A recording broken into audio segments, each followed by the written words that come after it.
নমস্কার। ফিরোজা রত্ন নিয়ে বহুবার আমরা ভিডিও করেছি। ২-৩ মাস আগে পর্যন্ত আমরা এটা নিয়ে আলোচনা বন্ধ করে দিয়েছিলাম, কেন আমাদের হাতে ভালো কোয়ালিটির জিনিস আসছিলই না। যতবারই আমরা নিয়েছি ততবারই ওটাকে রিজেক্ট করতে হয়েছে। বহুদিন বাদে এই ধরুন এই মাস দেড়েক যাবৎ এই হাতে এসে কিছু ভালো জিনিস স্যাম্পল পৌঁছেছে এবং যার জন্য এটা নিয়ে অনুষ্ঠান করতে হচ্ছে। এটা একটা এমনই পাথর, মানে এটা একটা উপরত্ন বলে এটা ধরে নিতে পারেন। এক ধারে মানে একসাথে বুধ, বৃহস্পতি, শুক্র, শনি, ৪টে গ্রহ।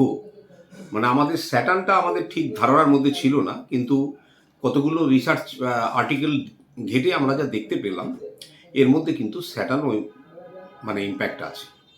অতঃপর যেসব ফিরোজা স্টোনগুলোর মধ্যে গোল্ডেন প্যাচেস, মানে এই যে আমাদের কাছে যে স্যাম্পল, এর মধ্যে আবার সান এনার্জিও আছে এবং রাহুও ইনডাইরেক্টলি কোনো না কোনোভাবে এর মধ্যে প্রভাব বিস্তার করে। তো এটা একটা তো অদ্ভুত ক্ষমতাধর, মানে স্বল্প মূল্যে সর্বসাধারণের আয়ত্তের মধ্যে যদি একটি রত্ন বলে, তার নামই হলো ফিরোজা। এই ফিরোজাটা অত্যন্ত কার্যকরী এবং এটা ইরানি নেশাপুরি সেটাই হওয়া উচিত। কারণ ইন্ডিয়ান ফিরোজাও পাওয়া যায়, যেগুলো মানে স্কাই কালারের মধ্যে, তার কার্যকারিতা সম্বন্ধে আমাদের জানা নেই বলে আলোচনা করছি না, সেগুলোর মূল্য হিসাবে অত্যন্ত কম।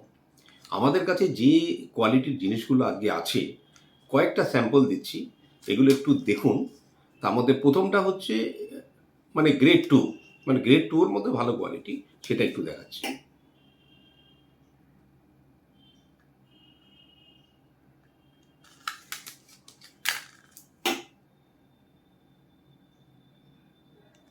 এবারে দেখুন গ্রেড 1, এর থেকে ভালো আর হয় না, যার মধ্যে গোল্ডেন প্যাচেসটা অনেক বেশি।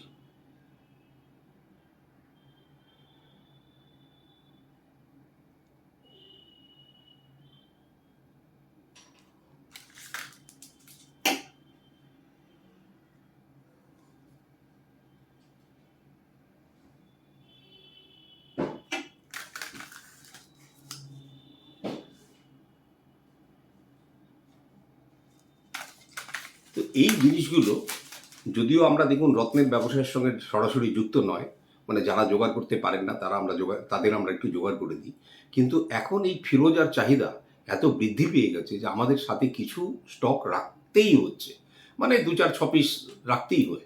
অন্য কোনো জিনিস কিন্তু আমরা রাখি না। মানে যারা মনে করুন রুদ্রাক্ষ বা রত্ন কোনো জায়গায় পাচ্ছেন না ভালো জোগাড় করতে, তারা অবশ্যই যোগাযোগ করবেন, অথেন্টিক উইথ সার্টিফিকেট। কারণ হচ্ছে আমরা এমন কোনো জিনিস রাখবই না যেই জিনিসটাতে মানে ডুপ্লিকেসির কোনো রকম চান্স থাকে। ফিরোজা রত্ন কেন ব্যবহার করবেন? মনে করুন আপনার জন্ম তারিখও জানা নেই, আপনি জানেন না, অনেকেরই তো হাত পাত দেখি বিচার ব্যবস্থা করেন, রত্ন নেয়ানো অনেকে, আমরা তো বারণ করি ভাই, হাত দেখে শুধু রত্ন ধারণ করা খুব ডিফিকাল্ট, খুব ডিফিকাল্ট। তো সেই সব স্থানে কিন্তু ফিরোজা একমাত্র অপশান। আপনি জানেন না আপনার জীবনের মানে হঠাৎ করে প্রগতিটাই বন্ধ হয়ে গেছে, সেই স্থানে ফিরোজা। ফিরোজাটাকে যার জন্য সৌভাগ্যের রত্ন, দ্য জেম অফ সাকসেস বলে বলা হয়। এবং যারাই ফিরোজা ধারণ করেন, এবং কোশ্চেন তো আসতেই পারে যে এটার মধ্যে কোনো রাশি লগ্নের কোনো ইম্প্যাক্ট আছে কি না। খুব একটা নেই।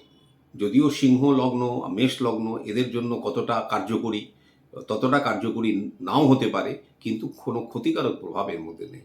বাকি সমস্ত লগ্নের মানুষরা মানে নির্বাধায় এটাকে ব্যবহার করতে পারেন। এগুলো কিন্তু আমাদের পরীক্ষিত, তাই বলছি।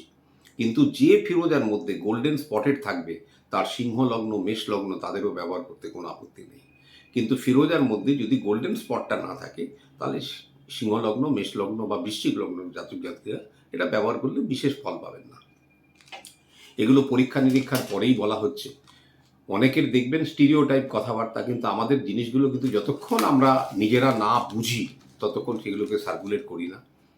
যদি এই জাতীয় জিনিস নেটে অ্যাভেলেবেল হয় অবশ্যই নেবেন, নট নেসেসারি যে এখান থেকেই নিতে হবে, বা কোনো বড় জেমস্টোনের হাউসে যাবেন, তাদের কাছেও এগুলো উপলব্ধ। তো বুঝে নেবেন, একটু গোল্ডেন স্পট থাকলে ভালো হয়। এই রত্ন কিন্তু আপনার জীবনে সার্বিক উন্নতি নিয়ে আসবে, এটুকু শিওর থাকুন। নমস্কার।